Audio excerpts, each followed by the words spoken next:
వీళ్ళే లిక్కర్ షాపులు, వీళ్ళే బెల్ట్ షాపులు, వీళ్ళే బెల్ట్ షాపులు, వీళ్ళే లిక్కర్ షాపులు, డిస్ట్రిబ్యూషన్ మొత్తం వీళ్ళే.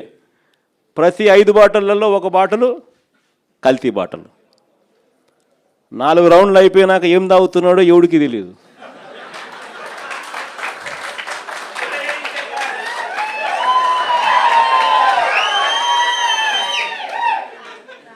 లిక్కర్ షాప్ పక్కనే పర్మిట్ రూము, లిక్కర్ షాప్ పక్కనే పర్మిట్ రూము,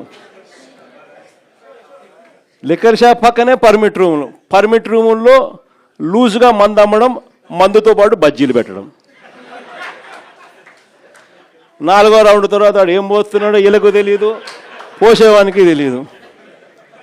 ప్రతి 5 బాటిల్లో ఒక బాటిల్ కల్తీ బాటిల్, ఎంఆర్పి కన్నా ఎక్కువ రేటు. ఈరోజు రాష్ట్రంలో ఏం కనపడతా ఉందనంటే, ఈరోజు మట్టి mafia, liquor mafia, sand mafia, అధిక ధరలకు పీపీఏలు, ప్రభుత్వ ఆస్తులను పప్పులకు బెల్లాలకు అమ్మడం, పోర్టులు అమ్మడం, మెడికల్ కాలేజీలు అమ్మడం, విలువైన ప్రభుత్వ భూములను ఇష్టం వచ్చినట్టుగా ఇలా కావలసిన వ్యక్తులకు శనక్కాయలకు బెల్లాలకు ₹1 ఇచ్చేసేయడం. అమరావతిలో చూస్తే స్క్వేర్ ఫీట్ కట్టడానికి, స్క్వేర్ ఫీట్ అడుక్కు ₹20,000 పైన, స్క్వేర్ ఫీటు ₹20,000 పైన. అదే హైదరాబాద్లోనూ, బెంగళూరులోనూ, చెన్నైలోనూ 5 స్టార్ సదుపాయాలతో ఉన్న రెసిడెన్షియల్ కాంప్లెక్స్ అపార్ట్మెంట్ కట్టాలన్నా ₹4,500, మహా అయితే 5,000 కట్టడానికి అయ్యే ఖర్చు.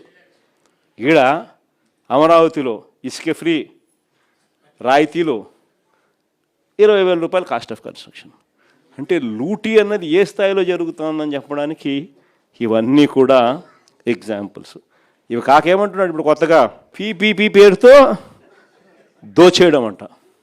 ఏందంట, హాస్పిటల్ అంట పీపీపీ అంట, త్రాగునీరంట పీపీపీ అంట, ఆర్టీసీ అంట పీపీపీ అంట, చెత్త ఎత్తడం కూడా ఇక మీదట ప్రైవేట్ వాళ్ళకే అంట.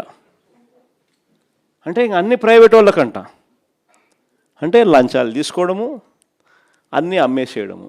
చంద్రబాబు నాయుడు గారి పాలనలో సంపద సృష్టి అంటే దాని అర్థం గవర్నమెంట్ ఆస్తులన్నీ శనికాయలకు బెల్లాలకు అమ్మడము. రైతుల గురించి కనీసం పట్టించుకునే నాతులు లేడు. ఈరోజు రాష్ట్రంలో కరువు వచ్చింది, 53% వర్షం లోటు కనిపిస్తూ ఉంది. ఎక్కడ చూసినా అదే కనిపిస్తూ ఉంది. ఉత్తరాంధ్ర చూసినా అంతే, సెంట్రల్ ఆంధ్ర చూసినా అంతే, రాయలసీమ చూసినా అంతే, ఎక్కడ చూసినా కూడా ఇదే కనిపిస్తూ ఉంది. ఏ రైతులకు గిట్టుబాటు ధర రాని పరిస్థితి. కనీసం ఈ మాదిరిగా లోటు వర్షపాతం నమోదవుతూ ఉన్నా కూడా ఎక్కడా కూడా ఆల్టర్నేట్ విత్తనాలు ఇచ్చిన పరిస్థితి లేదు. ఉచిత పంటల బీమా ఈయన దగ్గరుండి తీసేసినాడు. ఇన్పుట్ సబ్సిడీ సమయానికే ఇచ్చే ఇన్పుట్ సబ్సిడీ మన ప్రభుత్వ హయాంలోనే సీజన్ ముగిసేలోగానే ఇచ్చే input subsidy తీసేసినాడు.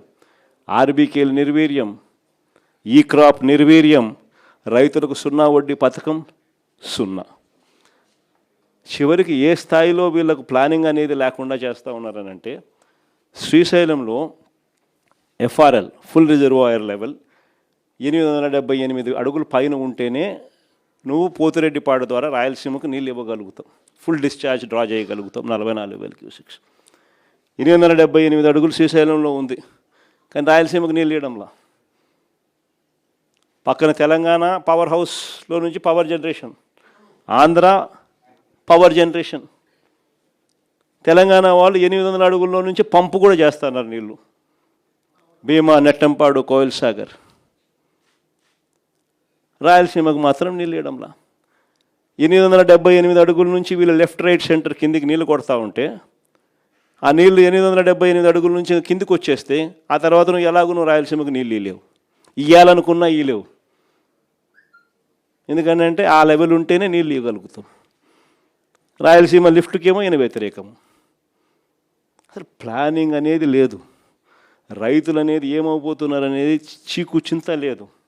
KC canal, Telugu Ganga మొత్తం వేసుకున్న పంటలంతా కూడా నష్టపోతున్నారు. నీళ్ళు పరిస్థితులు కనపడతా ఉన్నా కూడా పట్టించుకునే నాతులు లేడు. ఫస్ట్ అంతా ఏమన్నాడు, ఈయనంతకు ఈయనే పంటలు ఏమని చెప్పినాడు. ఇదే కృష్ణా జిల్లాలో కూడా అన్ని చోట్ల రైతులందరూ 40% పెట్టుబడి పెట్టి నారుమడులు వేసి ఫర్టిలైజర్స్ అల్లి 40% పెట్టుబడి పెట్టిన తర్వాత ఇప్పుడేమంటాడు, ఈ ఉచిత పంటల బీమా లేదు, మరోవైపు ఏమో నేను నీళ్ళు ఇవ్వను అంటాడు. రైతులకి ఏమైనా చేస్తున్నావా అంటే ఏమి చేయడు. రాష్ట్రంలో ఇది పరిస్థితి. ఎక్కడా కూడా పిల్లలు సంతోషంగా లేరు. ఫీజు రీయింబర్స్మెంట్ వసతి దీవెన అయితే ఇవ్వక, మామూలుగా వసతి దీవెన ప్రతి ఏప్రిల్లో ఇస్తారు. ఏప్రిల్ 2024, ఏప్రిల్ 2025, ఏప్రిల్ 2026 1100 కోట్లు ప్రతి సంవత్సరం ఇస్తాం. 3000 మన హయాంలో క్రమం తప్పకుండా ఇచ్చేవాళ్ళం. ఇప్పుడు 3 సంవత్సరాలు అయిపోయింది. ఏప్రిల్ 2024, ఏప్రిల్ 2025, ఏప్రిల్ 2026 3300 కోట్లు రూపాయల పిల్లలకు వసతి దీవెన కింద. విద్యా దీవెన కింద 2000 జనవరి, ఫిబ్రవరి, మార్చికి సంబంధించిన క్వార్టర్, మార్చ్లో ఎన్నికల కోడ్ వచ్చింది.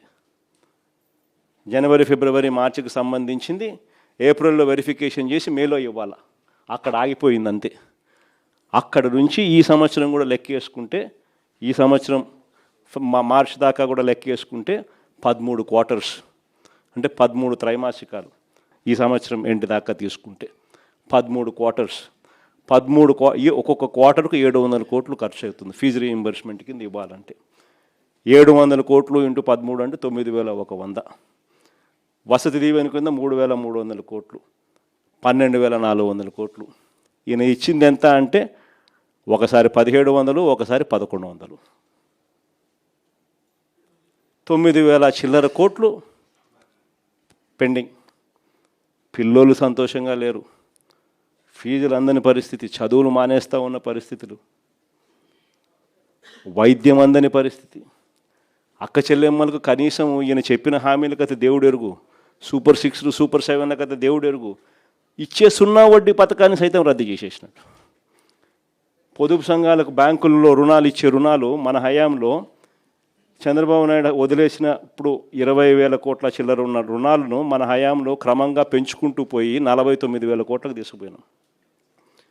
అక్క చెల్లెమ్మలకు మనం చేయూతనిచ్చినాం, ఆసరా ఇచ్చినాం, 0 వడ్డీ ఇచ్చినాం. రకరకాల పద్ధతుల్లో చేయబట్టుకొని నడిపించుకుంటూ పోతే బ్యాంకులకు భరోసా కలిగి అక్క చెల్లెమ్మలు కూడా వేగంగా కట్టడం మొదలెట్టి ఏకంగా 20,000 నుంచి 49,000 కోట్లకు మన హయాంలో పెరుగుదల ఉంటే, ఇప్పుడు 49,000 కోట్ల నుంచి ఈ రోజుటికి 39,000 కోట్లకు పడిపోయింది చంద్రబాబు నాయుడు గారి హయాంలో. గవర్నమెంట్ స్కూళ్ళలో చదివే పిల్లల సంఖ్య ఏకంగా 6 లక్షల మంది పిల్లలు ఈ 2 ఏళ్లలో తగ్గిపోయినారు. డ్రాప్ అవుట్స్, ఇక్కడ నుంచి గవర్నమెంట్ నుంచి తప్పుకున్నారు స్కూళ్ళు బాగలేవని.